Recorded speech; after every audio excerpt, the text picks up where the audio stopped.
Thank you so much for clicking. My name is Ranger14 and this is League 101. Today we're going to talk about ADCs.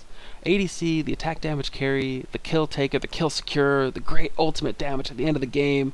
We're going to talk about that role. A lot of people love this role and have a hard time with it because of their mechanics. So we're going to talk about mechanics in part 1.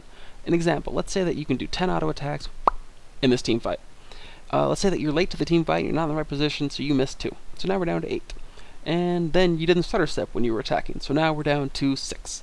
And then an ultimate got thrown your way and they stunned you and you're down to 5.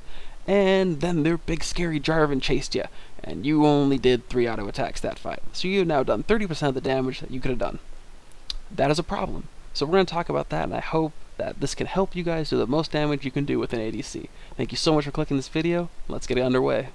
Early game, as an ADC, if someone tries to kill you, try to kill them right back. Never take free poke. When they try to step up on Janna, I'm going to hit the nearest target and do damage. I'm not going to tank minions. Minions do a lot of damage early, but I'm going to hit and then walk away. Always return poke. Here again, they engage on Janna, and I'm going to engage on them. This forces them to back off a little bit, and we just don't take free damage. Damage is shared evenly. Here they open up on Gangplank. I'm going to turn around and do every bit of damage I can do to them to help my support not just take free damage. Let's talk about orb walking and stutter stepping. Here in this clip, I'm going to attack, move. I attack right here, and then I move. I luckily dodge his Q, but the point is the same. I attack, move. I move back to avoid Alistar, and then I move alongside with Graves to do damage. Now, when he pops his barrier, I'm going to move alongside of him, so that as soon as it drops, I auto-attack, and I don't have my auto-attack on cooldown when the opportunity presents itself. If you have range advantage on an ADC, it's important you use that range advantage. I never want to get into a brawl fight with Graves at close range. Alistar wraps around and knocks us up. I'm going to use my ultimate here so I can stay at max range and still do a bunch of damage to Alistar. When Alistar turns on me, it's now really important that I stay away from that scary Graves. I dash away, and as soon as Graves is out of range, I can turn back and poke. I'm always going to hit a champion, whatever one I can hit. I'm never going to be out of range that I can't auto-attack, but I'm never going to be in range that I can get gibbed or killed by their team. Twitch has 550 range to Caitlyn's 650. This means that if Caitlyn can get the distance, she can do more damage to Twitch before Twitch can react. Here I'm going to use my ultimate to whittle him down just a little bit, and then when he gets close, I'm going to hit him with a Q. Now, I'm going to auto-attack and use my net, which is going to make it so I can get another auto-attack off before he can because he's slowed. This enables me to get the kill because I have range advantage. Use your advantages. There's a time and place for both techniques. Right click is all good, but if they're doing bush dodges and you're trying to hit them, it can get really frustrating when you keep misclicking.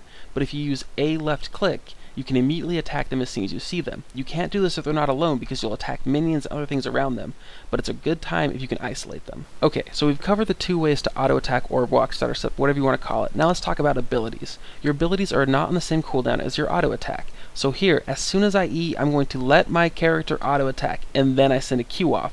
This is going to maximize my damage because my abilities and auto-attacks aren't on the same cooldown. In this clip, Vladimir's already used his pool because I've been hiding in this bush for a little bit now. So I'm going to slow it down and I'm going to auto-attack, ability, auto-attack. This maximizes my damage. Now as soon as the auto-attack goes off, I'm already running. I'm not going to wait for it to do damage, I'm already moving. So now when he gets out in the open, I hit him again and do max damage. This is how you maximize ADC damage.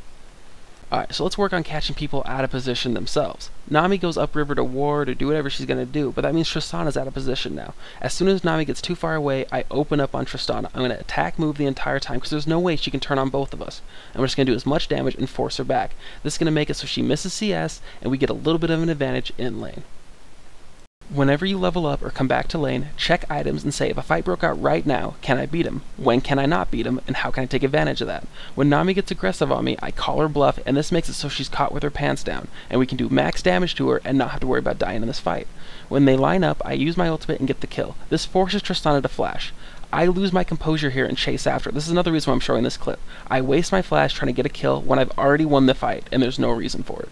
The last thing I want to talk about before we get into team fights is when you are playing ADC and shit hits the fan, stay with your team and do as much damage as you possibly can. Here, Ari's going to turn on me and think she can get the kill. The only way I can survive this is by fighting through it. I'm going to run to my tanks so they can soak up damage, and I'm going to auto-attack my way through it. Fight to the death, don't be a scared ADC. This team fight's going to get really crazy really fast. Elisa Nocturne on the left. Fiddlesticks just feared me. What do? I'm not going to run towards those 2 scary guys, I can tell you that. And Gangplank can't save me, so up's not a choice. I'm going to run to the right towards my tower. I start running, and Shen casts his ultimate on me. I am still not going to tank those two scary champions. When Shen taunts, I can now turn and do full damage. I am staying in range to do damage. Now freeze. Fiddlesticks is dead. Fight has changed. Vayne is sneaking up behind me. I can see her on my minimap, so I have to stay conscious of this fight's about to change. I'm going to do as much damage as I can to Elise before Vayne gets here. When Vayne shows up, I immediately flash. Now I'm back in the correct position to do max damage and not take damage. This is how you win teamfights as an ADC. You stay mobile and stay constantly aware of your situation so you can reposition yourself and stay out of harm's way. Another teamfight's breaking out. This one's crazy as well. I have to dodge that Ahri's charm or all is lost. I cannot turn around and fight until the charm misses. The charm misses, I now go into full orb walking ability. I use my A click to kill Warwick as soon as he comes out of the bush, and Udyr picks up Ahri. Shyvana jumps over the edge and tries to get on top of me. This is too easy. With a stun, I can orb walk all day. I attack, move, drop a trap, attack, move, get the kill. This is how you ADC. You kite and you stay constantly in damage range. The last thing I want to say in this video is that all ADCs have different ranges, different advantages, and different positionings for the team fights that they are in. Caitlyn has a much different position than Vayne does in team fights, so learn those positionings and take advantage of it.